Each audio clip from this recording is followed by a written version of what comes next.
नमस्कार, रिवा 24 के ताज़ा तरीन अंक के साथ मैं शैलेंद्र। सबसे पहले प्रमुख खबरें। सिटी कोतवाली थाना क्षेत्र अंतर्गत मुस्लिम परिवार पर जानलेवा हमला, मुखिया सहित 3 महिलाएं गंभीर रूप से घायल। अधिवक्ता संघ के चुनाव पर हाई कोर्ट द्वारा लगी रोक, 8 अप्रैल तक चुनाव स्थगित। देऊर हत्याकांड में नया मोड़, ग्रामीणों ने सरपंच पर फर्जी केस में फंसाने का लगाया आरोप और सिमरिया विधायक की विधायकी पर फंसा पेच। अभय मिश्रा ने पत्रकार वार्ता कर अफवाहों का किया खुलासा। इन खबरों से अन्य खबरें अब विस्तार से। सिटी कोतवाली थाना क्षेत्र अंतर्गत एक परिवार पर जानलेवा हमला किया गया है, जिसमें घर के मुखिया सहित 3 महिलाएं गंभीर रूप से घायल हुई हैं।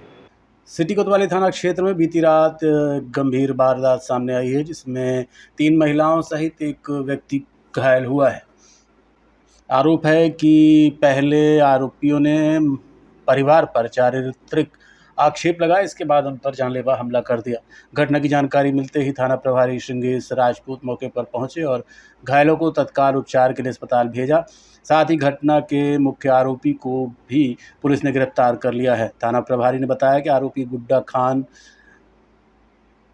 काश अली, हैदर अली, आकिब अली और मुस्कान बानो के द्वारा पड़ोसी परिवार पर हमला किया गया।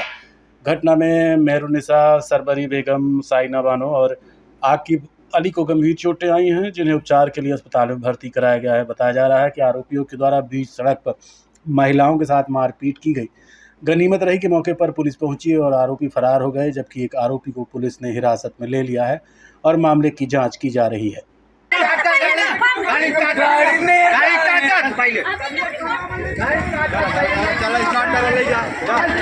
सामने के बना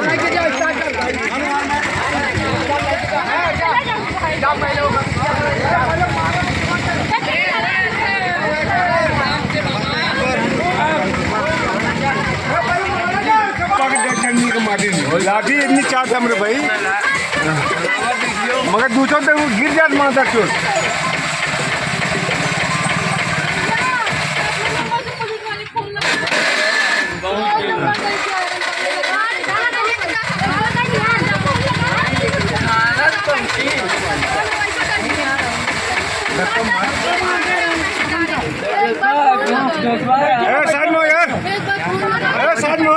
समझ ही उसको धक्का मरवा दीजिए। गुलफाम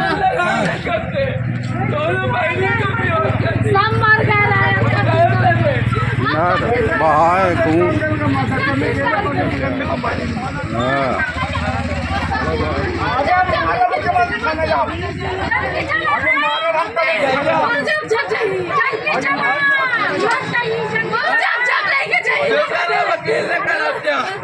उसका सर फटा उधर उधर।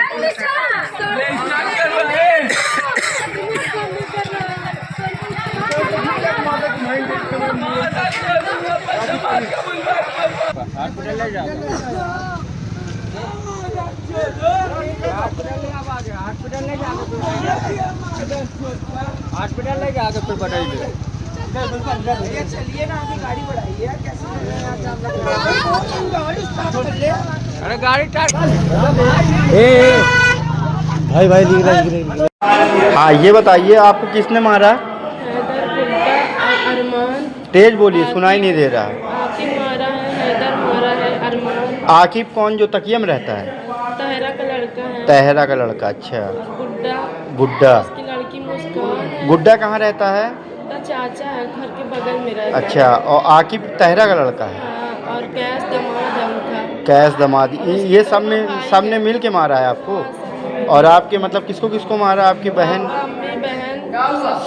सबको गंभीर चोट है? सबको लगी है। चलिए ठीक है, हो गया सब। कानून के द्वारा आपको सब सहायता मिलेगी, ठीक है। चलिए, कोई दिक्कत नहीं। काफी विवाद हुआ था, उसके घायल होने का मामला कल दिनांक को जो है तकरीबन 9 बजे थाने में सूचना प्राप्त हुई कि वहाँ घोघर के इलाके में 2 परिवारों के बीच में आपस में मारपीट हो रही। इस पर तत्काल पुलिस बल वहां पर भेजा गया और वहां पर जो चोटिल व्यक्ति थे उनको तत्काल जो है अस्पताल भेजा गया इलाज के लिए, जिसमें मेहरुनिसा खान की तरफ से हमने रात्रि में FIR दर्ज करी है 5 लोगों के विरुद्ध में, और उसमें से एक व्यक्ति जिसका नाम कैश अली है उसे तत्काल गिरफ्तार किया गया।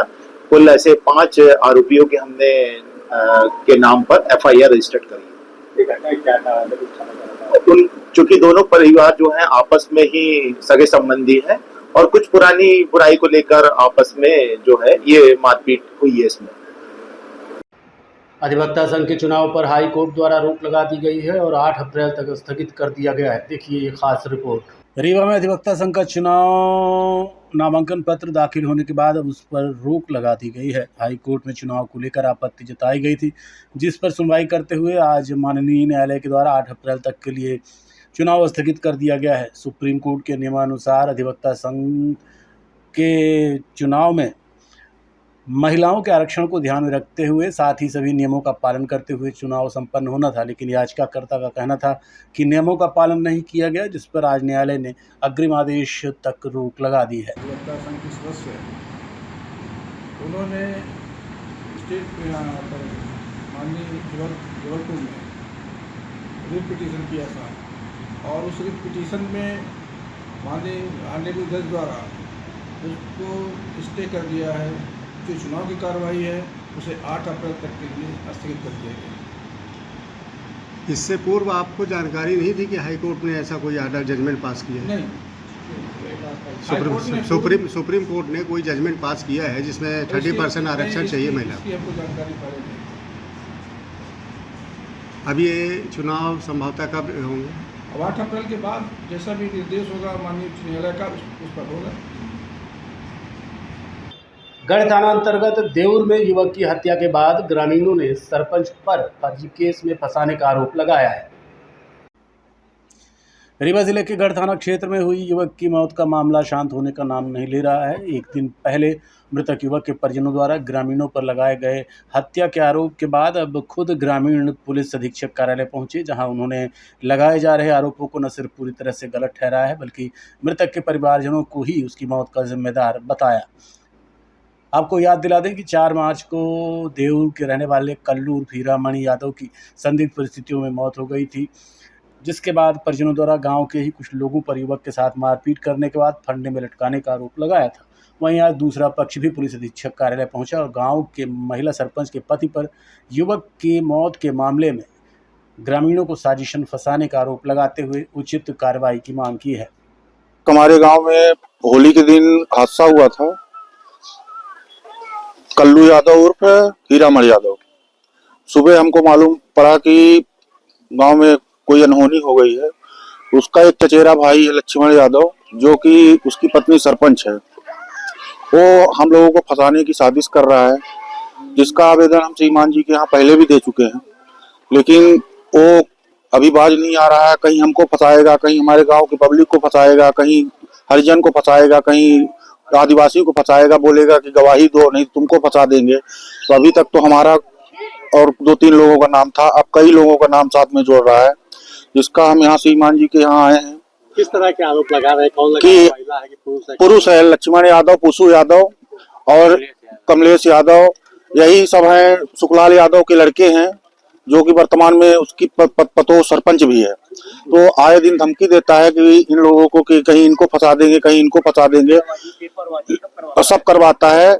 कहीं किसी के ऊपर आरोप लगाएगा कि हमारे हत्या कर दिए, हमारे भाई का मर्डर कर दिए। तो हम श्रीमान जी से निवेदन कर रहे हैं कि निष्पक्ष जांच कराई जाए, जिससे दूध का दूध पानी का पानी हो, यही चाहते हैं। एक पक्ष और आया था, उसने बयान दिया था कि ये आरोप लगाया था कि उसके साथ गलत किया जा रहा है। सर, उनका आपसी विवाद बहुत काफी दिन से चल रहा है। पूरे गांव के वो भाई हैं, जो खत्म हुआ है। और जो यहाँ पे आया था लक्ष्मण यादव सरपंच है, जो वो काका के लड़के हैं।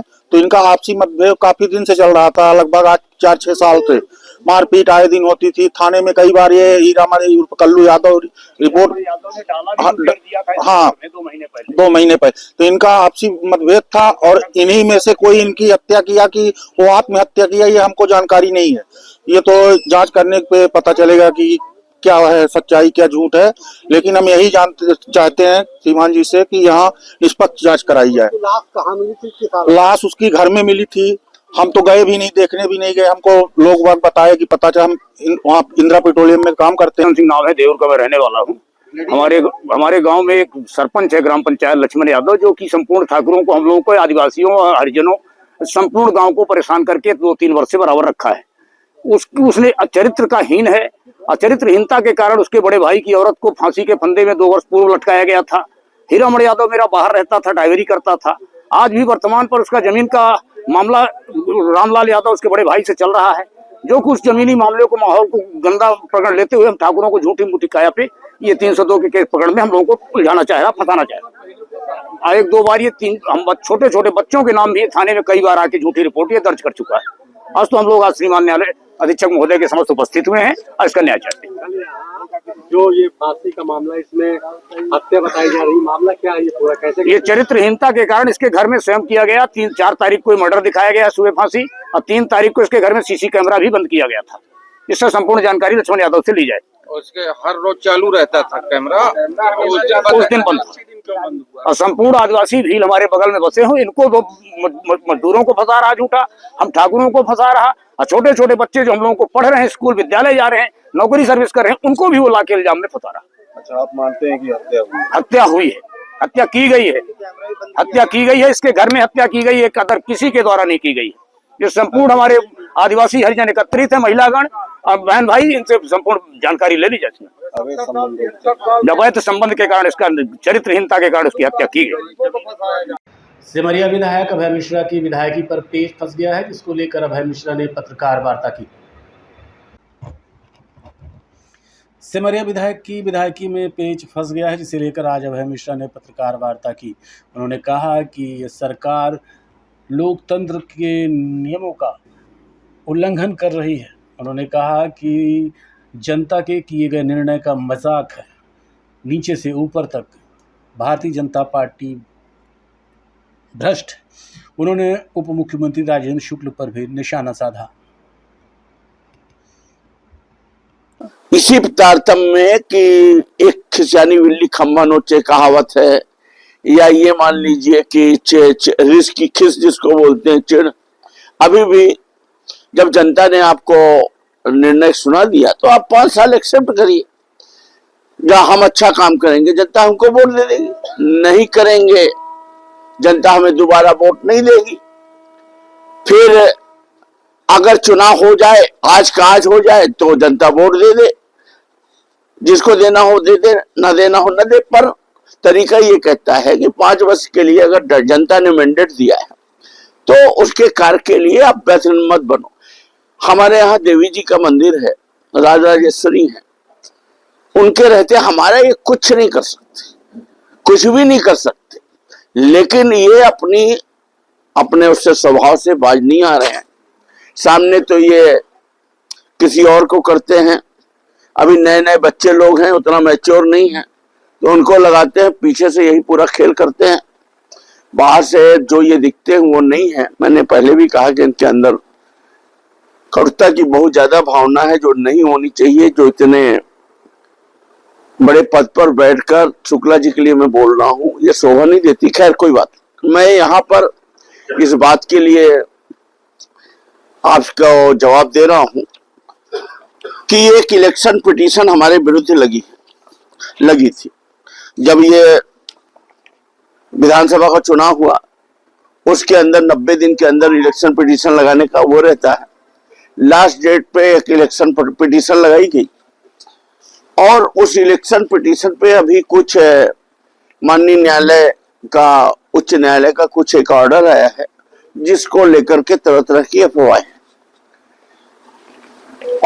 ये चल रही हैं कि न्यायालय ने ऑर्डर कर दिया है कि अभय मिश्रा जी ने जो एप्लीकेशन दी थी, जो आवेदन दिया था 7/11 की, जिसके तहत ये मांगा था कि जो मेरे विरुद्ध याचिका लगी है इसमें कोई तथ्य नहीं है, ये केवल कोर्ट का समय जाया करेंगे और हमारा भी समय जाया करेंगे, इसलिए यह सुनवाई योग्य नहीं है।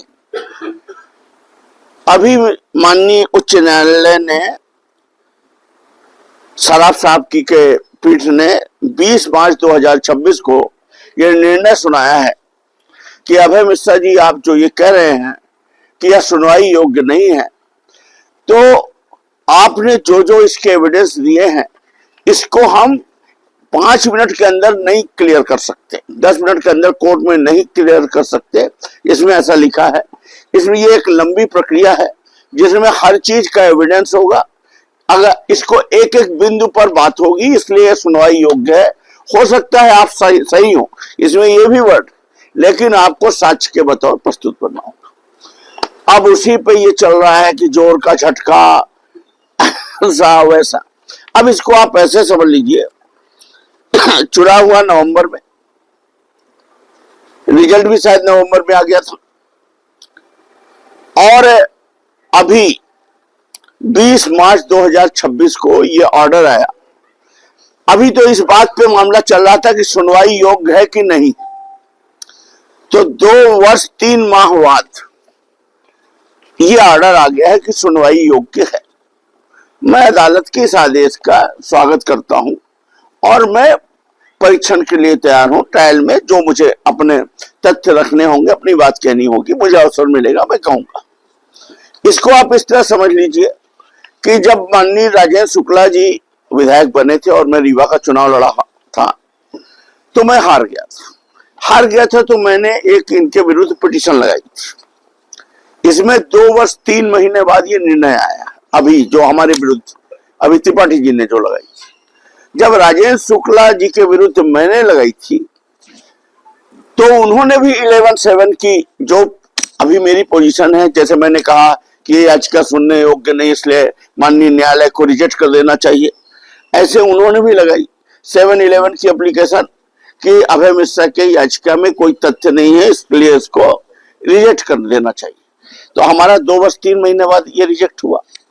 उनका उस बार चुनाव में 1.5 वर्ष बाद, ये जो 2 वर्ष 3 महीने बाद ये निर्णय हुआ है, वो उस समय 1.5 वर्ष में निर्णय हो गया था कि नहीं सुनने योग्य है, मतलब राजेंद्र शुक्ला जी के खिलाफ।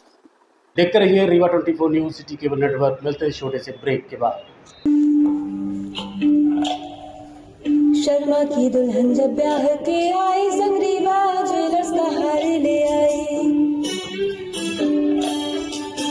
छा गया नाम शर्मा इनका गहना, हाय रे शर्मा इनका गहना, हाय रे शर्मा इनका गहना। शर्मा ने बहन का ब्याह रचाया, रीवा ज्वेलर्स का सेट पे से ले आया। बन गया वो मिसरा इनका गहना, हाय रे मिसरा इनका गहना, हाय रे मिसरा इनका गहना। मिसरा इनका बेटा अफसर बन गया, पत्नी के गले में आईना चमक गया। बन गया वो अफसरा इनका गहना, हाय रे अफसरा इनका गहना, हाय रे अफसरा इनका गहना। शर्मा इनकी बिटिया डोली चढ़ गई, हार पे डायमंड की रोशनी जग गई। बन गया नई बहुरा इनका गहना, हाय रे बहुरा इनका गहना। रीवा से लेकर विंध्य तक छाया, हर शादी में रीवा ज्वेलर्स का नाम आया। पीढ़ी दर पीढ़ी विश्वास से जगाया, रीवा ज्वेलर्स ने हिस्सा निभाया। कोई ब्याह कराए या न कराए, हाय पर गहना बनाए तो रीवा ज्वेलर्स से बनाए।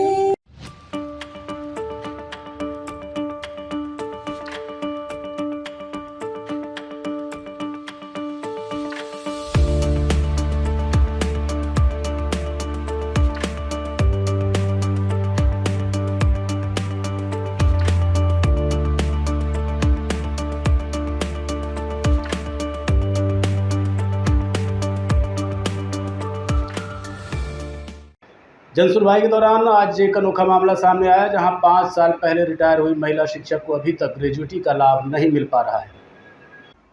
5 साल पहले शिक्षक के पद से रिटायर होने के बाद आज तक ना तो उसे ग्रेजुएटी का लाभ मिला और ना ही पेंशन। फरियादी का कहना है कि शिक्षा विभाग हर बार उसे फाइल प्रक्रिया में होने की बात कहकर वापस कर देता है। जनसुनवाई के दौरान कई बार आवेदन देने के बाद भी महिला को पेंशन का लाभ नहीं मिला। अब वो बीमारी की हालत में अपने अधिकारों को पाने की आस लगाए बैठी है।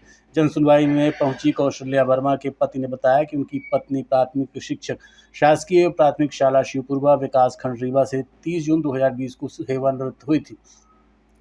फरियादी के द्वारा जनसुनवाई के साथ साथ सीएम हेल्पलाइन में भी शिकायत की गई, लेकिन रिटायर्ड शिक्षिका के पति का आरोप है कि उनकी सुनवाई नहीं हुई। फरियादी द्वारा बताया गया कि शिक्षा विभाग में जाने के बाद उन्हें केवल जवाब मिलता है कि अभी फाइल प्रोसेस में है। मैंने जो प्राथमिक शिक्षक थी सिपुरवा वार्ड ब्लॉक रीवा संकुल शासकीय उच्चतर माध्यमिक विद्यालय निपनिया, जिनका मैंने ग्रेजुएटी और पेंशन वहाँ से बना के भेजा गया, लेकिन जिला कार्यालय से आज तक नहीं हुआ। रिटायर ये 30/6/2020 में रिटायर हुई। मतलब कुल 6 साल हो रहे हैं, अभी तक मिला नहीं। अभी तक नहीं मिला। क्या कहते क्या नहीं? कहते हो गया प्रक्रिया में चल रही है। आपने विभाग गए होंगे, जो शिक्षा विभाग गए होंगे, वहाँ क्या बोला गया? यही बोले कि प्रक्रिया में चल रही है। ये नहीं पूछे कब तक प्रक्रिया खत्म होगी? ये पूछने पर बताया नहीं। आपकी पत्नी भी चक्कर काटती थी, आज आप आए? हाँ, पत्नी बीमार पड़ी है, इसलिए मैं उनकी जगह में आया हूँ। वो आते आते परेशान हो गई, बीमार। कहाँ शिकायत करती है जी? कहाँ शिकायत की है? शिकायत हमने 181 में भी किया है और श्रीमान कलेक्टर साहब के यहाँ भी किया है, श्रीमान कमिश्नर साहब के यहाँ भी किया है, और 181 में हमारा मोबाइल ब्लॉक कर दिया गया है, जिससे हम दोबारा माने सीएम हेल्पलाइन में नहीं कर पा रहे हैं। दूसरे के मोबाइल से करते हैं तो ये ऑब्जेक्शन करते हैं, क्यों जिसके मोबाइल से करते हैं उसको बोलते हैं आप क्यों कर रहे हैं, आपसे क्या मतलब है। ये कहाँ से जवाब मिलता है आपको? कहाँ बोलते हैं ये? भाई जिनके मोबाइल से हम किए हैं, क्योंकि हमारा मोबाइल ब्लॉक किया है, हमने अपने मित्रों के मोबाइल से करते हैं तो उनके ऊपर दबाव बनाते हैं कि आप अपना निकलवा लीजिए शिकायत। कोई त्रुटि थी ड्यूटी के समय? कोई त्रुटि थी? कोई त्रुटि नहीं, सब बिल्कुल फेयर था। उनका सर्विस बुक, कभी आज तक कोई उनके खिलाफ कोई शिकायत ही नहीं हुई। क्या नाम है? उनका नाम है श्रीमती कौशल्या वर्मा। रीवा के पटपर घाट में एक किशोर को लाठी डंडे और बेल्ट से पीटते वीडियो वायरल हुआ है। पुलिस मामले की जांच की बात कर रही है। रीवा शहर में बदमाशों को पुलिस का खौफ नहीं रहा। इन दिनों बदमाश कभी अवैध हथियारों के साथ फायरिंग करते हैं, तो कभी पुलिस को चुनौती देने के वीडियो, तो कभी किशोर को तालिबानी सजा देने के दौरान बनाए गए वीडियो सोशल मीडिया पर वायरल कर पुलिस की साख पर सवालिया निशान लगा रहे हैं। बीते कुछ दिनों पहले सोशल मीडिया में कुछ ऐसे ही वीडियो वायरल हुए हैं, जिसमें पुलिस की जमकर किरकिरी हुई। ताज़ा मामला सिटी कोतवाली थाने से महज चंद मीटर पीछे का है, जहां बदमाशों का एक गैंग बिहार नदी के पटपर घाट में एक किशोर को बेरहमी से पीटते हुए नजर आ रहा है। हालांकि किशोर को सजा देने वाले ये बदमाशों का गैंग किसका है और इसमें कौन लोग शामिल हैं, अभी तक इसका खुलासा नहीं हो पाया है। सोशल मीडिया में किशोर को सजा देने का वीडियो वायरल होने के बाद अब पुलिस पूरे मामले की जाँच की बात कर रही है।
आज के अंक में इतना ही। देखते रहिए रीवा 24 न्यूज़। नमस्कार।